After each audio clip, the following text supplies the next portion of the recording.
individual. What's good people? They call me Bo, and this is how it go.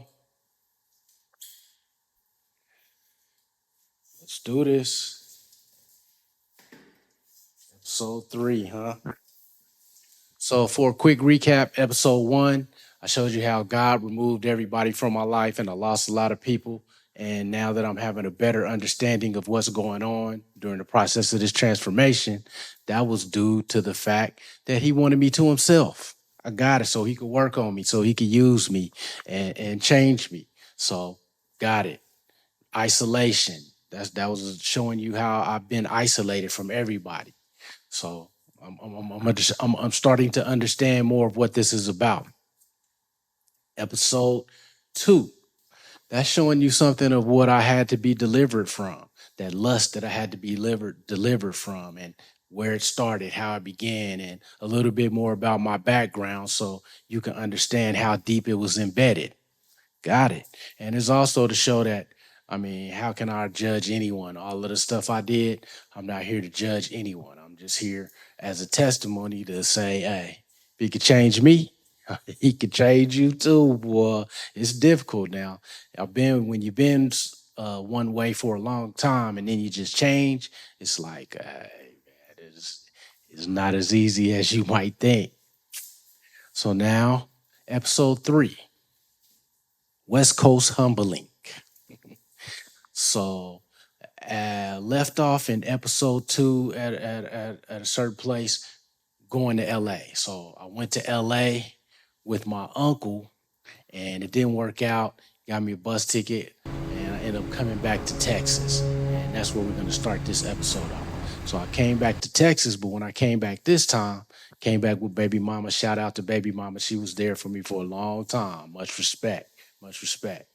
So I came back this time, though. I was on a mission to get back to California. I was like, I'm going back to LA. I don't care what I got to do. I'm getting back to LA. So I goes back with baby mama. At this time, I got a young child. He probably like 3, 4, something like that. And I comes back. When I get back, I get a job. Everything going as planned. I start working at Honda with the ex. She used to work at Honda. And then, so I can speed up the process, I got a second job. And that's one thing I've learned throughout my life. 2 full-time jobs, you're going to come up. So I got 2 full-time jobs, and I started coming up quick. I worked at Honda in Irving, and I worked at Best Western right down the street, right across the street. So I was working 2 full jobs. I worked as a night auditor at night, and I worked at Honda in the daytime. Mission to get back to Cali. I'm working these 2 jobs, coming up. We always stayed in a nice apartment. So, I've always tried my best to be a provider for my children. So, boom, I save up some money and I tell baby mama, hey, I'm about to go back to LA. It's that time. So one thing about this time when I went to Texas, though, I kind of learned a bad habit. The newspaper had this thing out back then, this is years ago, to where you could pick if you picked the winning teams of all the games by the spread, you win $10,000. So I saw this in the newspaper and I always been a sports fan. I hooped, as you know, I hooped and everything. Been watching football since I was a kid all my life. Played a little bit, not much, but I always been a sports fan. I done played everything. Soccer, I done played everything when I was a kid. I was living in Irving and I would go to the newspaper to get these ballots, get 5 newspapers, get these ballots, turn them in. Boom. This would turn me on to sports betting. I never won, never won a $10,000. That should have told me something right there.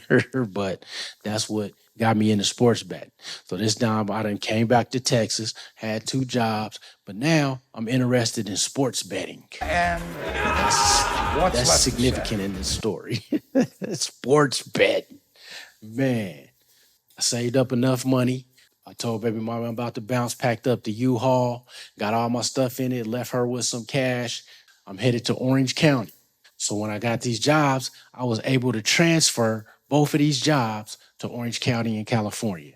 So I had a job in Cypress, California at Honda, and I transferred my Best Western job to off of Catella Street, across the street from Disneyland in Orange County. So now I'm going back to Cali this time prepared. I got a couple dollars in my pocket. I got all my stuff this time in my U-Haul, and I got two jobs waiting on me when I get out there. So I feel like I should be able to make it now. I should be able to make it. So I gets out there, take that long drive, like 20 hours or whatever. I get to Orange County, give me a room. I had a room like off Beach Street, and I started working two jobs that next Monday. So I'm like, all right, back to Cali, feeling good. Not quite LA, but I'm in Orange County. About a month goes by. I'm still in this U-Haul. I'm still in this U-Haul. I done had no transportation, so I was using this U-Haul. I'm still working two jobs. I'm able to maintain, keep my room, everything, and I'm still watching the sports bet. I'm interested in sports betting now. I had got online when I was still in Texas, made a couple of bets online, and I think I won like a seven teamer for a minimal amount of money, and that made me think that I could actually make money doing this. So I stacked up a couple of dollars. I had like 500. I stacked up like 500 extra money, and I said, "Man, I'm about to go to Vegas and kill them. I'm about to go to Vegas and get big on sports bet. I'm about to come back with enough money to get a car." And That was the plan, to what's make left to enough say? money to come back and give me a vehicle off of sports I bet. had a life. 500. I was like, 500. I should be able to turn that into a couple racks in a weekend. Goodness. This is how I was thinking at the time. I saved this money. I had my room, whatever. I had two jobs waiting on me. I had a couple. I was off on the weekend. I had some off days on the weekend. I went to Vegas. 500. So I gets to Vegas, and it's Friday night. I get a room. I am waiting to make bets in the morning. Started making bets. At this time, I really didn't know what I was doing. I really didn't know what I was doing. I'm putting in 20, $30 on six, seven, eight teamers, parlays, basically. And what's left to Making say? some bets in Vegas. Didn't work out at the end of the day. Got to Sunday, I had like $50 left. I'm like, damn, they done broke me out here that quick in a weekend. Not like I had a whole lot of money, but for me to lose $500 in a weekend almost is like, that was a cold game for me. I had this little $50 left. I was like, I don't even know if I got enough gas to get back to LA. So I end up putting this $50 on a ticket on a three teamer. I was like, man, if I hit this, then I got 300. I'm able to get out, whatever. Nope. Got hit on that. Nope, didn't work out. I'm sitting in Vegas broke Sunday, gotta be to work on Monday. Broke with a U-Haul. I didn't have no other choice but to stay. My plan was to call in sick the next day and find a way to get some money to get some gas in order to get back to Orange County where I got two jobs waiting on me. So now I'm in Vegas, no money in this U-Haul, trying to get back to Orange County. So only thing I could do, I end up parking the U-Haul in Luxor parking lot with the RVs and the trucks. I done got in the back of the U-Haul, cracked the back of it so I can get some air, knocked out for the night and try to figure out a way to get back home. This is significant because this is the first time that I slept outside, basically, where I didn't have a hotel, didn't have a bed, didn't wasn't over nobody's house. This was the first time that I slept outside. I got up next morning, whatever, got out the truck, went to the gas station, washed my face, whatever, and I had to go try to find a way to make some money. I asked some people in Vegas, where could you get cash money?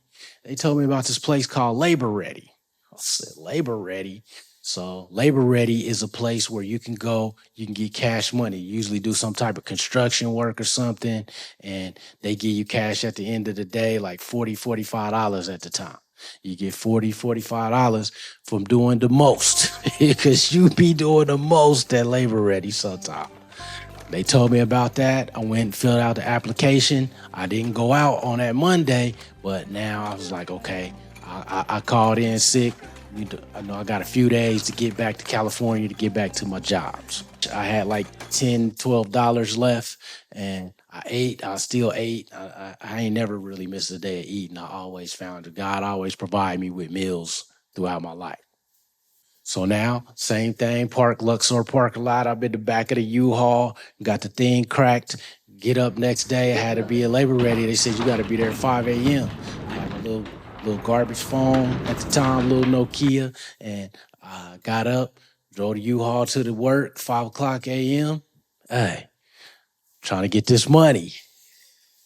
So I end up getting there, and I went out that day. I did go out that day. I ended up doing some type of construction work or whatever, and I got my $45. So I got my $45. Now, like, that ain't quite enough to get back. I got probably one more day before they start tripping and talk about firing me because, I told them I was sick. So I've been off Monday, Tuesday. Wednesday, I say, hey, I go to Labor Ready Wednesday, and I should have enough money in order to do what I got to do. So same thing. Day number 2, night number 2, this will be night number 3. I done been outside. So Luxor parking lot, crack the thing. I'm in the back of the U-Haul, knocked out. Get up 5 a.m., go to Labor Ready, go out, get my money. Now I got like $90.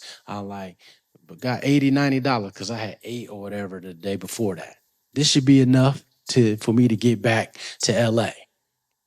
So I ended up putting in, I was like, man, I got $80. If I can hit a ticket real quick, then I have plenty of money and I won't have to do this no more.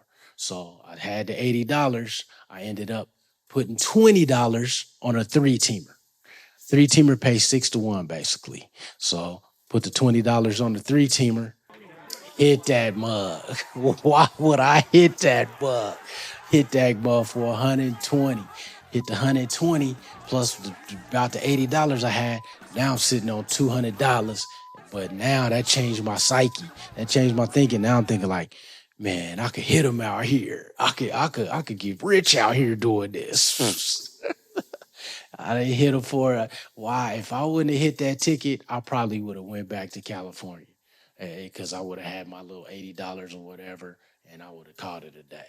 Hitting that ticket, that kind of changed the game. So now I got $200. I got to make a decision. I'm like, man, I feel like I can do this.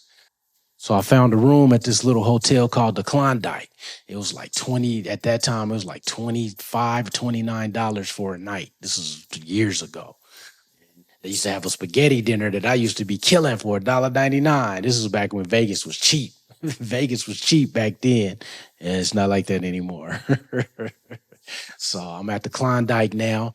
I spent my little $25 at the Klondike. I know about Labor Ready, so if I need an extra 45, I could go get that. So I end up going back to Labor Ready again, and I put in another 3-teamer in for $30. I put in a $30 3-teamer. I'm like, I hit that. That's 180, and I go get this 45 with Labor Ready. Then I'll be stacked. I'll go get a job maybe out here and see what Vegas is talking about.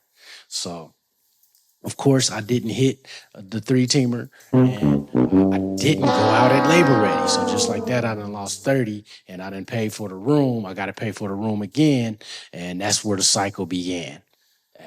This went on where I did go out at Labor Ready sometimes, and I was able to maintain and keep this room. But this went on for about a month now. I done lost my job. My job's in California. Now I'm in Vegas, still riding around in this U-Haul. I'm riding around in this U-Haul. Crazy. Trying to hit sports bets. So this went on for about a month or so. So now this is probably almost 3 months in the U-Haul. While I was at Labor Ready, I met this lady, and she was like, "Hey, I just got divorced and woo woo, and maybe we can get a room together and stay somewhere, and we can help each other with expenses since we both out here at Labor Ready." It was a female Labor Ready, so I was like, Okay. I started talking to her at this job for about a week or so and tried to get to know her. She kept talking about God, this, the Bible, that, or whatever. And I was like, okay, maybe she cool.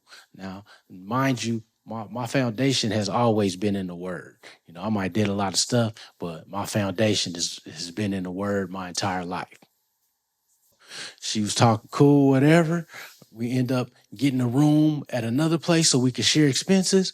Cool. We both working at Labor Ready, and it's all good. I'm riding around this U-Haul for like 3 months right now, and she got a car. So, maybe I can try to get out this U-Haul at some point.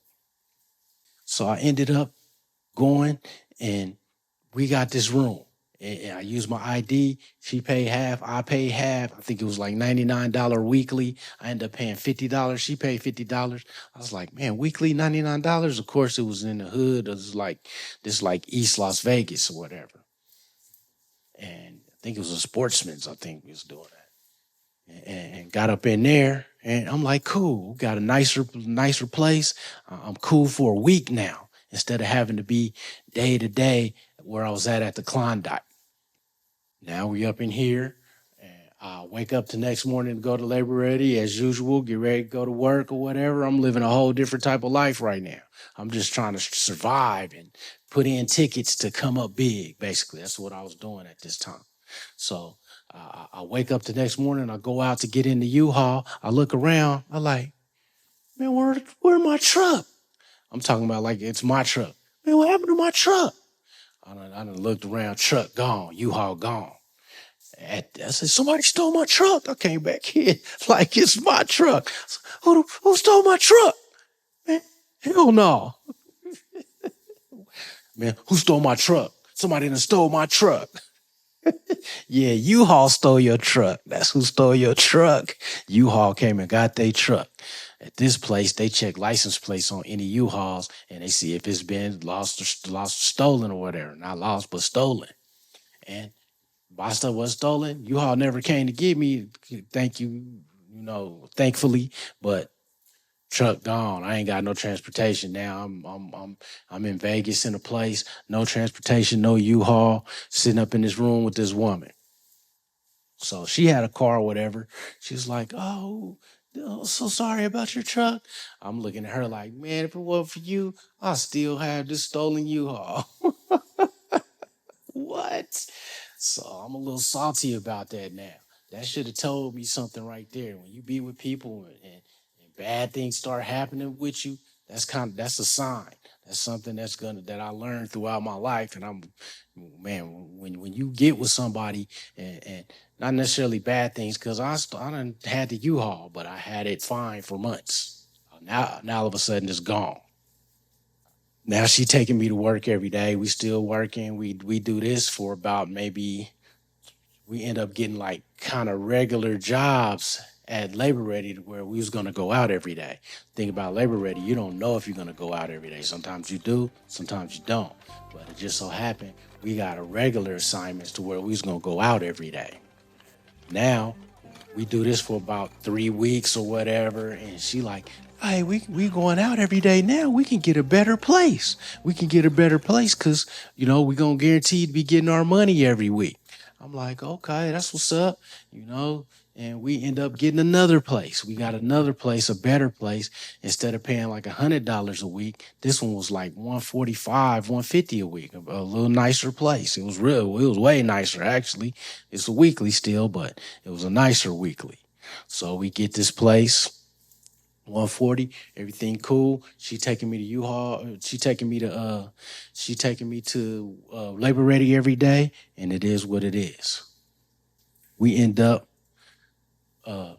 going to work Monday. I think it was Monday. We just got in a place like on Saturday or whatever. We goes to work Monday, and we come back or whatever, and it's police sitting at the door. Like, man, why are these police sitting at the door? Police sitting at the door. Uh, I'm like, I didn't do nothing. What's going on? They looking at her like, man, we need to talk to you. Whoop, whoop. They take her to the back room and they start talking to her. I'm like, man, what's going on? And once they came out, she came out in cuffs. She was cuffed up. And it's like, she been wanted for credit card fraud all over the country. I said, man, for real? Man. They done took her to jail, took all her stuff, whatever, and done kicked us out the room. I never seen this lady again. After that, they done kicked us out the room. Luckily, they didn't get me for nothing. I thought they was about to get me for this U-Haul. But nope, it was for her. I said, man, what? Gone. Now I got minimal money because I just spent most of my money to get on this room and to be eating and stuff like that. And I'm still trying to hit tickets. I, I don't got no money. I think I had like maybe 50, 60 bucks right now. I ain't got no transportation. I ain't got no place to stay. I ain't got jack right now. Just like that, all gone. Done deal. I'm like, oh, damn. So just like that, in the course of a month, I went from having a U-Haul, 2 jobs, whatever. In the course of a couple months, now I don't got nothing. I ain't got no U-Haul, I don't got no money, I don't got no place to stay. I don't really got nothing, no regular job. So I had my $60. All I know about is the Klondike. I went to spend 25 in the Klondike for the night, and I was gonna have to figure out a way to get to Labor Ready in the morning. At this time, I had always had transportation. I didn't really know about the bus system. I took some time, learned about how I would be able to take the bus, what time they start in order for me to get to work. And I ended up getting me a bus pass. Daily pass was like, what, $4 to $5, whatever. I got me a bus pass and I went to work the next day. And that's how I was getting to work. Some days, it was a couple of days during this time where I had to walk a long way to get to work. I had to get up at like 3 in the morning in order to get to work a couple of days because I didn't have the $5 I done lost on tickets. And I was like, I'm gonna save this $5 to eat. I was eating that spaghetti. This went on for maybe 2 to 3 weeks. I was doing this, riding the bus to Labor Ready now, staying at the Klondike, all good. The job that I had at Labor Ready ended, so now I'm back to like seeing if I would get it go out the next day. Like I say, it's not guaranteed that you go out at Labor Ready. Just so happens I didn't go out for a couple of days, and that was all it took. Now I couldn't afford to be in the Klondike no more because I didn't go out for a couple of days. Money low. I don't got nothing. I got all my stuff with me, and this is how I started looking. That's why I got this backpack, because this is how I was walking around. This is how I was walking around for a while on the West Coast, boy. If people know me, they see me walking down the street like this. Got this big backpack on, all my stuff in it. Crazy, man, crazy. So now I'm homeless, broke, nothing. Just big backpack on me, and I had no place to sleep. So I know Vegas is a 24-hour town. I end up going to the casinos, and I used to see like different type of homeless peoples in the casinos all of the time. I would go on the sports book because I'm familiar with sports books because I was doing a lot of, I started getting more and more into sports betting. So I goes into the sports book, whatever, and that first night out there, I went to a place called Terribles. I was in the sports book passing out, and security used to always mess with you, be like, "Hey man, you can't sleep in here. If you're gonna go to sleep, you gotta either get out or you gotta be at least you gotta be awoke." I was like, all right, man.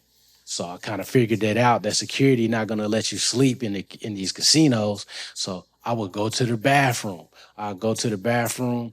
I put the little thing on the toilet, and man, I sit on the toilet and with the little paper on it and be knocked out for like an hour or two. I could do that for an hour. I could sit on the toilet in the casino and be knocked out for a couple hours.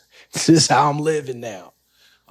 I would go get a couple hours and then I come back out an hour or so. Wasn't no good sleep, but it was enough to where I was cool. I'll go to back little cut. I'm sure they had me on camera, so I would frequent different casinos so I wouldn't be at the same place all the time. I would hit this one night, the next one night, and I end up doing this for like going to Labor Ready still, walking to Labor Ready sometimes, but I'm closer and trying to stack enough money to get back to the Klondike.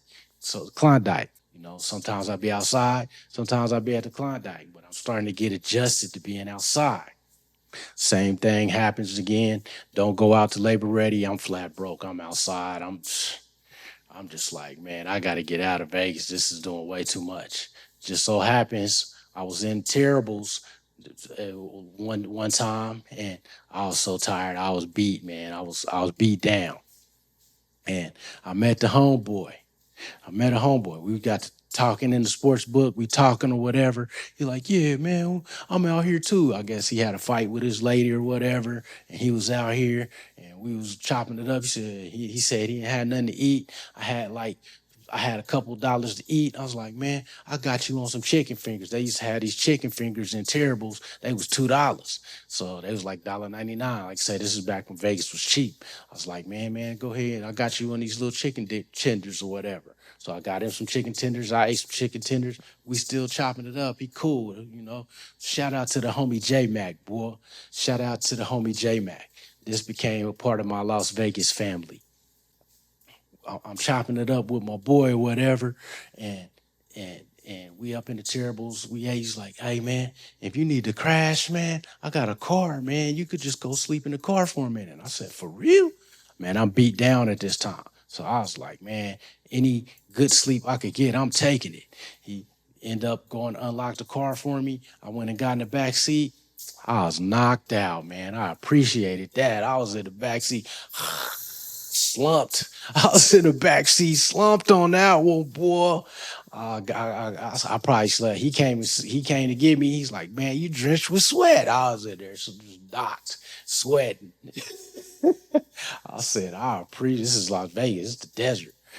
Man, I appreciated that. He came back and that became the homie.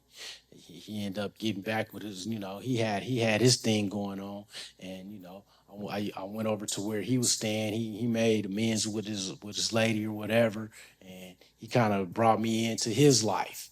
And I used to go. They used to let me sleep on their couch or their chair sometimes.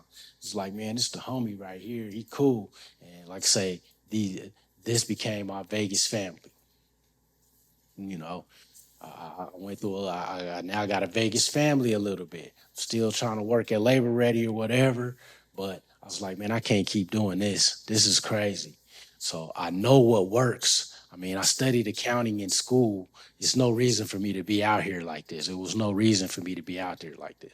I was just trying to come up quick, thinking that I wasn't gonna have to work anymore if I start hitting them on sports betting. And Didn't work out. what's left to say? Know what works. Getting two jobs works. So I used my skills or whatever. I was able to have a place that I could go. Now I got Vegas family, and I went and got a job at this casino, Wild Wild West. I ended up getting a job at Wild Wild West Casino in the accounting department. And then I got another job. I was working at Burger King, right down the street. So that always works. Working two jobs. Now the game started changing a little bit. I got two jobs, working Wild Wild West, working at Burger King. I'm eating at Burger King. I'm making all type of. I was doing a Whopper challenge way before they got it right now, and I'm eating Burger King and I'm working at Wild Wild West, and they got lunch in the cafeteria for employees. So I'm eating good, making money. Me and the homie was like, "Hey man, we should go on and get this apartment." So we ended up getting an apartment together. Got two jobs. I'm still betting, but now I got a couple dollars. Still ain't getting no vehicle. I'm riding the bus everywhere and getting rides everywhere when I had to. But I'm back in a more comfortable lifestyle, I guess. So we get this apartment or whatever. I started meeting more and more of his family, and shout out to Big O T. The Otis family, man. They had my back for a long. We had each other's back for a while, man. That's my Vegas family. So now I got Vegas family, and I done forgot about L.A. I'm like, I originally came out here to be trying to go to L.A. I done wound up in Vegas doing some whole different stuff. I don't even know how I got here. That didn't work out. We ended up losing the place. I lost a job at a time. I was like, man, I ain't working these two jobs forever. So I think I quit the Burger King first, and then it just started getting too rough for me, and I was like, man, I can't even be out here.